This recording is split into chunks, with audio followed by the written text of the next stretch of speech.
লোকসভা নির্বাচনের ঠিক আগে বীরভূমে বিজেপি নেতার দোকান ঘরের ছাদ থেকে উদ্ধার তাজা বোমা। বিজেপি নেতা নিশিকান্ত অধিকারীর অভিযোগ, লোকসভা নির্বাচনের প্রাক্কালে চক্রান্ত করে এই বোমা মজুত রাখা হয়েছে।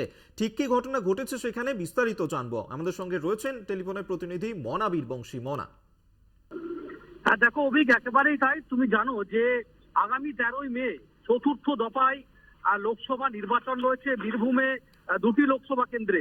তুমি জানো যে বীরভূমে দুটি লোকসভা কেন্দ্র রয়েছে, একটি বোলপুর, অপর হচ্ছে বীরভূম। দেখো, যেটা জানা যাচ্ছে এই লোকসভা নির্বাচনের প্রাক্কালে দাঁড়িয়েই এবার বীরভূম লোকসভা কেন্দ্রের বলা যেতে পারে যে সদাইপুর থানার অন্তর্গত পানুরিয়া গ্রামে এক বিজেপি নেতার দোকান ঘরের ছাদ থেকে তাজা বোমা উদ্ধার হলো এবং সেই বোমা উদ্ধারকে ঘিরে রীতিমতো কিন্তু চাঞ্চল্য ছড়ায়।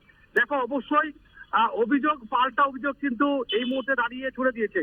দেখো, যেটা আমরা জানতে পারছি যে নিশিকান্ত অধিকারী, তিনি বিজেপির মন্ডল কমিটির সদস্য, বিজেপি নেতা, স্থানীয় বিজেপি নেতা। তার বাড়ির দোকান ঘর থেকেই মূলত দোকান ঘরের ছাদের উপর থেকে কিন্তু উদ্ধার হয়েছে। একেবারে আপাতত ধন্যবাদ তোমায়। মনা বীরবংশী আমাদের সঙ্গে টেলিফোনে ছিলেন প্রতিনিধি।